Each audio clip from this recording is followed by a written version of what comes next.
I'm here with Diana Cherry. Thank you so much for joining. Thanks so much for having me, Avi. Diana is a writer, producer, activist, researcher. You are working on the Who We Are project, which is a documentary travel series that uncovers hidden histories of oppression, resistance, and resilience. Has a focus on examining the history of anti-Black racism in the US. And you are a former college administrator where you worked on building a safe zone and other DEI training and curricula. And your topic is truth, in parentheses, can be stranger and more impactful than fiction. Uh, Yes. I think the parentheses were intentionally put there. It's a subject that I'm very interested in. I've taught documentary courses before. I'm a big believer in the merging of nonfiction and fiction, so I'm very curious to hear your thoughts on this. So I will start the timer. Uh, why did you choose this topic?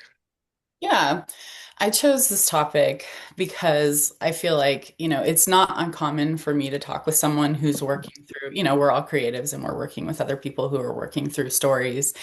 And or I'm watching something in the media and I'm so curious about the challenge point, right? The place where someone is like, what is the what is kind of the shocking moment of this story, or what's the gotcha moment of this story, or how can I bring any kind of elevated approach to this story?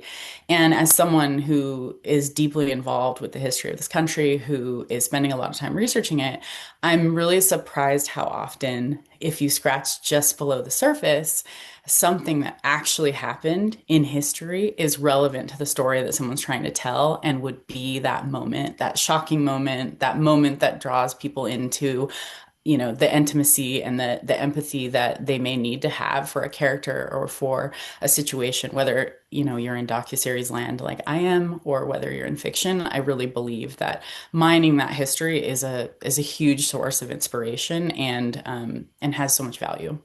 Yeah, I think history in general is I don't know about what your experience was, but for me it was not a very fun topic the way it was taught in public schools. And it's a shame because I was lucky enough to study takes a couple courses in college, and it was just like completely blew my mind as to like how important history actually is when it's not just memorizing dates and names. It really is the thread uh, of to everything present, and to your topic, it's like the key to understanding the truth to almost any situation. um so yeah, I clearly history is very important to you. Yeah, no, I want to speak just for a moment to what you're saying about, how did I encounter history growing up? For sure, I feel the same way that you do. Like, I found it really boring when we learned about it in school. And I've since realized that one of the things, there was a certain perspective that was always the perspective that we were supposed to kind of think about through, like that was the lens that we learned history through. And as a biracial woman, like there were multiple ways where I didn't see myself represented in history. But I've since realized that I've always been interested in it. I was a kid who was often seen sitting really close by one of my grandparents and, peppering them with questions about their upbringing and about what it was like for them when they were growing up.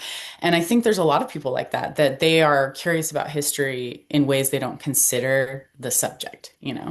yeah, yeah. I can relate from learning from my grandmother. Just history is I'm a Sephardic Jew, which is a lot of people don't even know that we exist. Like from North Africa, my family's from Morocco, and that like history was so ingrained in me that I guess I did have that real impactful message of history ingrained in me at a young age. I just did not get it from school. Absolutely. But so the idea of truth, when you say truth for your topic, you're thinking like sort of capital T truth, like the objective truth.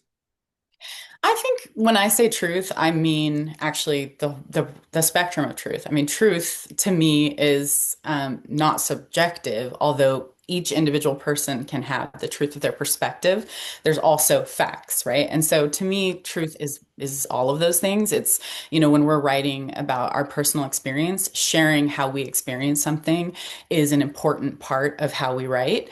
And I mean that, right? So like that's part of what I mean. And then I also mean that when we step back and we look at the broader implications of the history around us, that we can't ignore that those are a part of the story that we're telling. I was really thinking about our conversation, and my kids are very into the Odyssey. And, they have so many different ways that they have entered into the storytelling of the Odyssey. And so my partner suggested that we watch Oh Brother, Where Art Thou this past weekend. And what really struck me is how black the story is. And it's told from the perspective of watching three white characters, right? So this story is about people who escaped the chain gang. Over 95% of people who are in the chain gang were black.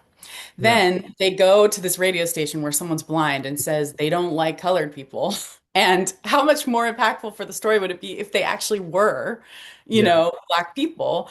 There's a scene where they have hoods on because they're trying to rescue their friend. Again, they're in blackface, but that scene would have been more impactful had they had actual black skin, right? And so I was so impacted by it that I went back and looked because I was convinced that they originally envisioned it as a black story because it as black history because it is just loaded with black history, but it's told in a whitewashed way. And to me, that would be, an example of something where the storytelling, I think, could have been stronger, although far be it for me to judge, an award-winning movie. I just think that like it's an example of how in our own retellings of something, we can bring our culture into it. We can bring our knowledge of our personal history into it and make those stories stronger. Um, One Yeah. example that, oh, go ahead. No, no, no, go, go. I was going to say one example that I really love is, I grew up loving the book Little Women. I grew up talking about that book in my English classes. And, a central question of the book is why there's such a huge difference between the first section of the book and the second section of the book. They don't seem like they fit together. And Greta Gerwig answers that question by looking to the history and looking to Louisa May Alcott's life and recognizing that the life that she lived is a clue to what may have been going on in the book, which is pressure to perform a certain view of femininity. So, yeah. Yeah, I think adaptation, I won't go like too far into that. Is I mean it's its own beast, but you know, as we study the classics, it's important to have the right people sort of making it relevant for newer generations. So that's a very good example. Um, but yeah, I think in like the your own brother Art Thou example is, I mean, it's something that we should be talking about. And I mean, I think even the soundtrack too, it's like an all gospel soundtrack. If I remember, It I love the is. soundtrack, but I think I'm hopeful that the democratization of just, where we're headed, hopefully there are more voices in the mix. And as soon as there are more voices in the mix, it gives the opportunity for people to tell more authentic stories. More Absolutely. storytellers, less stories, but more authentic stories, if that makes sense. I Yeah, it does. Because I think that representation is an aspect of this, right? Because when we're thinking about story from outside of the story, like that's part of what I mean by truth. Like, because I do believe that all of us have areas like that in our own lives that we can learn from and think about that, are true to us and are authentic to us. Um, so I think anyone can do this. And you're right that when a certain story is told, asking, am I the right person to tell this story? And do I really understand the depths of what this story offers? I think, is also important. That made me think of a show that my family loves, Never Have I Ever. And I think it's a really good example where um, the show follows a young Indian girl and her experience in high school. but one of the things that I love about the show is how much of it's relatable if you grew up in a non-white household, like regardless of whether or not you're part of her particular culture. And I think it's just so much of it rings true because the writers had that experience. And I'm not saying that you have to have every experience you write about, but I think that starting from a place where you look at the experiences that you do have and recognizing how they might inspire you to go deeper in the story you're telling is important. Yeah. Yeah. I should my wife is Indian, so I should know that show, but I don't. But we It's like a teen show, so I know about it okay. because I have teens. Okay. Um, but it's actually a delightful and incredibly entertaining show for adults as well. Yeah. Yeah, there's not a lot of Indian American stories, but they're increasingly so. We Yeah. a lot of Bollywood plays in our house.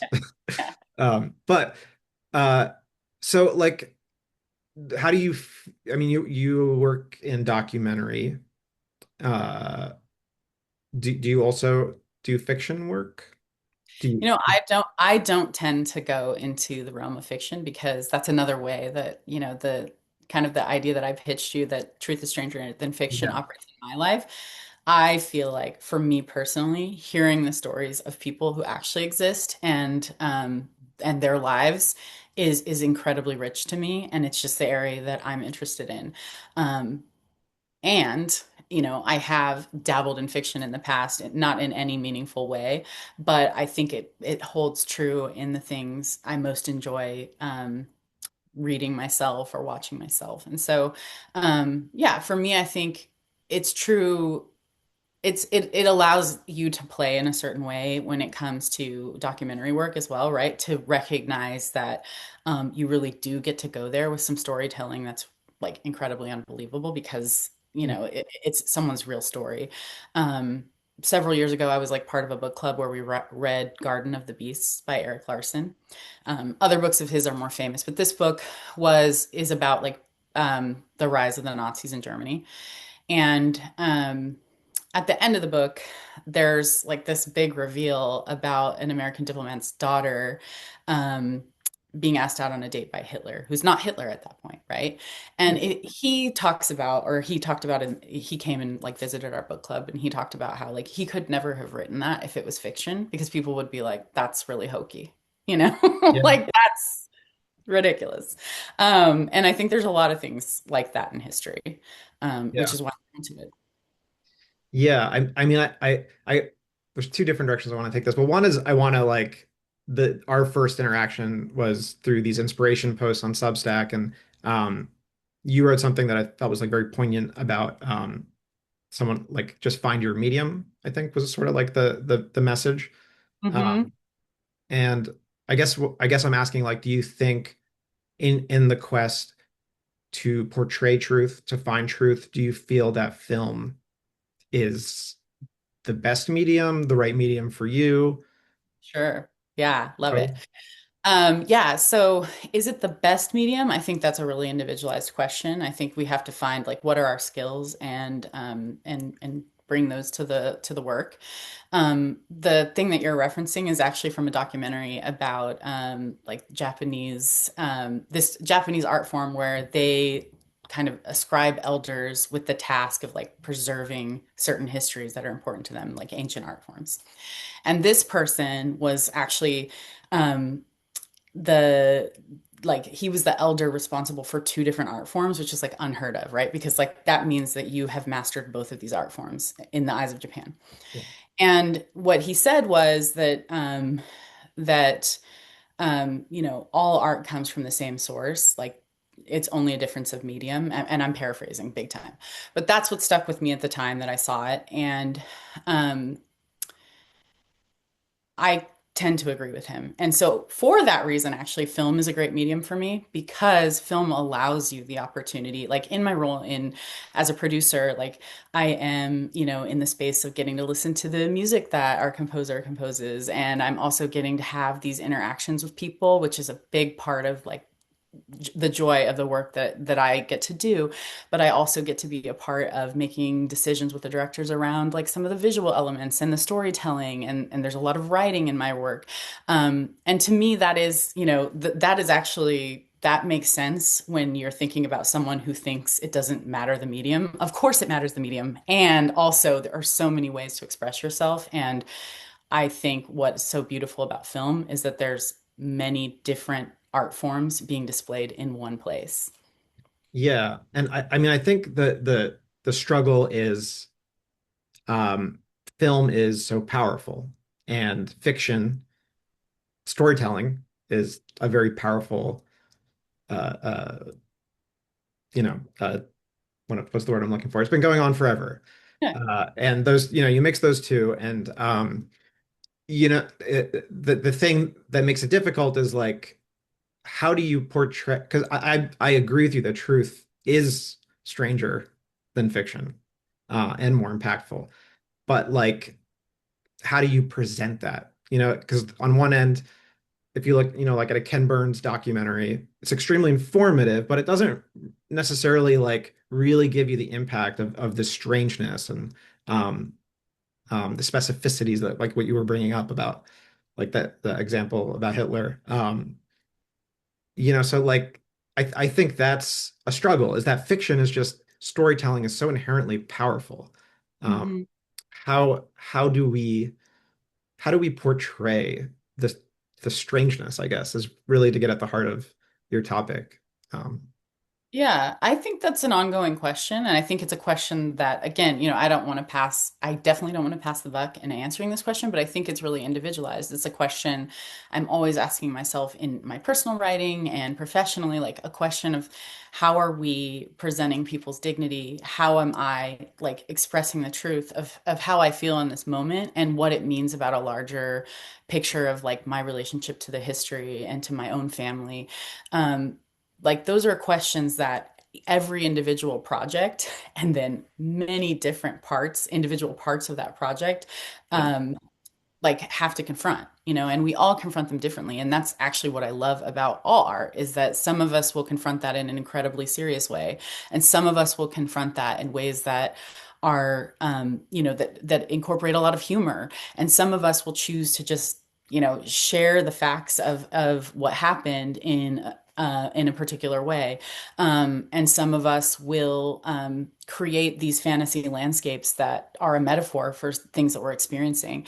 And that's why I think like when you ask me what truth means to me, it means both things to me because when that comes from a really authentic place, I think the truth is part of that investigation. It's part of what makes something feel authentic to us when we see it. Like as a collective, do we have a responsibility to label these things properly? Like, do you think that we should be talking more about like reality TV, or do you think that's sort of properly been genrefied? Uh, like there have been many movements in documentary filmmaking, like cinema verite, where there's like, should we put ourselves in the documentary? And um, yeah, I guess, how do you feel about like saying this is truth? How do you Yeah, earn that badge? that is such a cool question, such an interesting question. And it's like every single one of I the know there's like no great answer. all of the like small little, examples that you gave, I think have their own answer. The fact, like reality TV that you brought up, it's like, is that truth in the sense that what we're seeing is a casual, organic moment? No. Does everyone who watches that know it? Actually also know, right? Yeah. I think that, so the Who We Are Project is a nonprofit and we do a lot of things. And so one of those things is this docuseries that we're working on. And one of the things that our founder Jeff would say, which I think is relevant here, is, his way of saying this is the truth is by pointing back to primary documents. Like this is what someone said. This is what they said their intent was. This is what then happened. This many people died. So in that way, I think like the truth in that context is facts. And if we're talking about how to make decisions that affect people's lives, like say in politics, that version of the truth, which is like just the facts, the facts laid out in a particular way, that's truth. If we're talking about fiction, I think we have to ask ourselves. I mean, if we care about presenting things in good faith and presenting things that are authentic, I think we have to ask ourselves questions about how we're presenting the characters that we present, whether or not we're presenting them in ways that affirms aspects of our history or aspects of the truth, or whether we're presenting them in ways that stereotypes people or that puts us in positions of conflict that are that are nefarious. So it's such a huge, like that is such a huge question. But I think labeling something the truth, I would reserve for facts. And then beyond that, I think when we're asking ourselves that internal question with the work we do, it's more about, am I presenting work with integrity? Have I done enough work to understand the people and the characters that I'm representing and the worlds that they inhabit? It's a very succinct, beautiful answer to a very difficult, complex question. And we only have 30 seconds left, but uh, I think that um, I've always thought that like historians have kind of like the most important role in our society, and documentary filmmakers are a form of Mhm. historians. And I think what it seems like you're doing with the Who We Are project, and one of the things that I think people are realizing more and more is sort of re-examining of history Mhm. because of how it's not just been written, but like we were saying at the beginning of this conversation, taught in public schools, like with a certain bias. So to sort of wrap it up, I guess, where how do you think that truth is a never-ending process that should be constantly re-examined? Absolutely. I do. I do. I think we should be re-examining it personally, and I think we should be asking ourselves, like, how are we confronting truth? Like when we are presented with information that challenges our worldview or challenges how we like to see ourselves, what are we doing to sift through that information with integrity? Um, Absolutely. I think, what we've been presented and what's available to us, those are different questions. So like even that, it's like, how can we look at what's available to us and seek out both facts and truth? Yeah. Yeah. Well, I love this topic. I think this was a great conversation. Um, yeah, I think it's a difficult battle because you look at like a David Lynch film or something, and it's just oozing strange. Uh, Mm, but the truth is, like, if we can convey truth in a way to show its strangeness, it's so much stranger. yeah, It's so much more impactful. It really is. Um, but how do you do that when we have this obligation to like tell the facts as it is? Yeah, it's one of these like ongoing back and forth. I don't know that there's ever gonna be a perfect answer, but these conversations I think are some of the most important conversations to I be had, totally, not yeah, just for documentary filmmakers, but for fiction.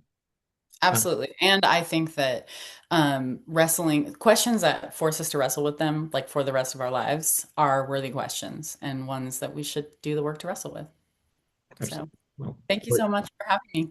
thank you for being here. You're doing the good work. Appreciate it. Thanks, Diana.